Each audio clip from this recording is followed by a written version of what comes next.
ಇನ್ನು ಮೆಟ್ರೋ ಪ್ರಯಾಣ ದರ ಹೆಚ್ಚಳ ರಾಜಕೀಯ ಮುಂದುವರೆದಿದೆ. ಮೆಟ್ರೋ ಟಿಕೆಟ್ ಬೆಲೆ ಹೆಚ್ಚಳಕ್ಕೆ ಪ್ರಸ್ತಾವನೆ ಕಳಿಸಿದ್ದು ರಾಜ್ಯ ಸರ್ಕಾರ ಅಂತ ಮೊದಲ ಬಾರಿಗೆ ಸಿಎಂ ಒಪ್ಪಿಕೊಂಡಿದ್ದಾರೆ. ಇನ್ನು ರಾಜ್ಯ ಸರ್ಕಾರಕ್ಕೂ ದರ ಏರಿಕೆಗೂ ಸಂಬಂಧನೇ ಇಲ್ಲ ಅಂತ ರಾಮಲಿಂಗಾರೆಡ್ಡಿ ಅವರು ಹೇಳಿದ್ರೆ, ಸಿಎಂ ಯಾವಾಗಲೂ ಕೇಂದ್ರದ ಕಡೆ ಬೊಟ್ಟು ಮಾಡೋದೇ ಕೆಲಸ ಅಂತ ಪ್ರಹ್ಲಾದ್ ಜೋಶಿ ಅವರು ಹೇಳಿದ್ದಾರೆ. ಅವರೆಲ್ಲ ಸಿಎಂ ಹೇಳಿರೋದ್ರಿಂದ ನೀವು ಒಪ್ಕೊಂಡಿದ್ದೀರಲ್ಲ, ಈಗ ಅವ್ರದ್ದೇ ತಾನೇ ನಿಗದಿ ಮಾಡೋದು, ಪುನರ್ವಿಮರ್ಶೆ ಮಾಡಿ ಅಂತ ಕಾಗದ ಬರೆಯೋದು, ಹಂಗಾರೆ ನಿಮ್ಮ ಹಕ್ಕು ತಾನೆ. ಬರೆದ್ಬಿಟ್ಟು ಹೇಳಿ ಬಿಜೆಪಿ ಮೇಲೆ. ರಾಮಲಿಂಗಾರೆಡ್ಡಿ ಅವರು, ಬಿಜೆಪಿ ಅಂದ್ರೆ ಬುರುಡೆ ಜನರ ಪಕ್ಷ, ಕಾಂಗ್ರೆಸ್ ಎಂದರೆ ಮೆದುಳಿಲ್ಲದವರ ಪಕ್ಷ. ಓಕೆನಾ? ಅದಲ್ಲ ಅಂದ್ರೆ ಪ್ರೂವ್ ಮಾಡ್ಬೇಕು. ಈಗ ಪ್ರೂವ್ ಮಾಡಿ. ಮೆದುಳಿದೆಯಾ ನಿಮಗೆ? ಪ್ರೂವ್ ಮಾಡಿ. ನನ್ನ ಪ್ರಕಾರ ಕಾಂಗ್ರೆಸ್ ಎಂದರೆ ಮೆದುಳಿಲ್ಲದವರ ಪಕ್ಷ. ಈಗ ಚಾಲೆಂಜ್ ಅಷ್ಟೇ, ಮುಗ್ದಾಯ್ತ. ಬರೀರಿ ಕಾಗದ ಅಂದ್ರೆ ಒಬ್ಬನೂ ಬರೀತಿಲ್ವಲ್ಲ, ಎಂತ ಕಂತ್ರಿಗಳಿರ್ಬೇಕಲ್ಲ ಕಾಕಳಿ ನೀವುಗಳು. ಹಂಗೆ ತಳ್ಬಿಡೋಣ ಅಂತ. ರಾಜ್ಯ ಸರ್ಕಾರನೇ ಇದರಲ್ಲಿ ಆರೋಪಿ ಮತ್ತು ಅಪರಾಧಿ.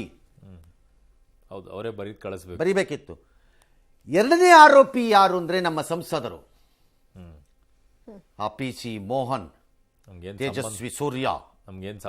ಪ್ರೆಸ್ ಕಾನ್ಫರೆನ್ಸು, ಟ್ವಿಟರ್ರು ಚಕ್ಕರ್ರು, ಪಟರ್ರು, ಮಟರ್ರು, ಕಟರ್ರು ಬರೀ ಇದೆ.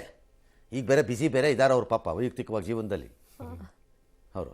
ಇನ್ನು ಕಣ್ಣಿಗೆ ಕಾಣದಂತೆ ಮಾಯವಾಗುವ, ಆಗಾಗ್ಗೆ ಸೂರ್ಯ ಶಿಕಾರಿ ಥರ ಢಗಾರೆಂದು ಬಂದು ದಾಳಿ ಮಾಡಿ ಬಿಡುವ,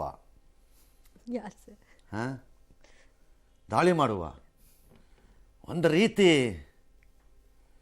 ಒಂಥರ ಬ್ಲ್ಯಾಕ್ ಪ್ಯಾಂಥರ್ ಇದ್ದಂಗೆ, ಸೀಕ್ರೆಟಿವ್ ಲೈಫಲ್ಲಿ ಇದ್ದಂಗೆ black panther type Shobha Karandlaje. ಈ ಮೂರು ಜನ ನನ್ನ ಪ್ರಕಾರ ಆರೋಪಿಗಳ ಸ್ಥಾನದಲ್ಲಿ ನಿಲ್ಲಿಸೋದು ಜಗನ ಥೂ ಅನ್ಬೇಕು ಜನ. ಇಲ್ಲದೆ ನೀವು ಬರೀರಿ ಕಾಗ್ದ, ಇಲ್ಲದೆ ನೀವು ಬರೀರಿ. ನಿಮ್ಮ ಯೋಗ್ಯತೆಗಳಿಗೆ ಮೂರು ಜನ ಬಂದು ಅವ್ರದ್ದು ಬಿಡಿ, ಅವ್ರು A1 ಅವರು. ನೀವೇನು ಬ್ಲ್ಯಾಕ್ ಪ್ಯಾಂಥರ್ ಇಣಿ, ಇನ್ನೊಬ್ರು ಲಯನ್, ಇನ್ನೊಬ್ರು ನರೇಂದ್ರ ಮೋದಿ ತಂದಿರೋ ಚೀತಾ. ಎಸ್, ಬೆಂಗಳೂರಲ್ಲಿ ವೈಟ್ ಟಾಪಿಂಗ್ ಇಲ್ಲ, ಡೆಲ್ಲಿ ಅವ್ರ ಮುಂದೆ ಬಗ್ ನಿಂತ್ಕೊಳ್ಳೋರು ನೀವೇನ್ರಿ ಬರೀತೀರಿ? ಮೂರು ಜನ ಕೇಳಕ್ಕಾದ್ರೂ ಬೇಕು. ಛೇ ಬಿಡಿ, ಕಾಗದ ಬರೆಯೋದು ನಮ್ಮ ಲೆವೆಲ್ಗ ಅದು ಅಲ್ಲೇ ಅಲ್ಲ, ಏನಿದ್ರು ಬೇಟೆ ಆಡೋದಷ್ಟೇ. ಮತ್ತೆ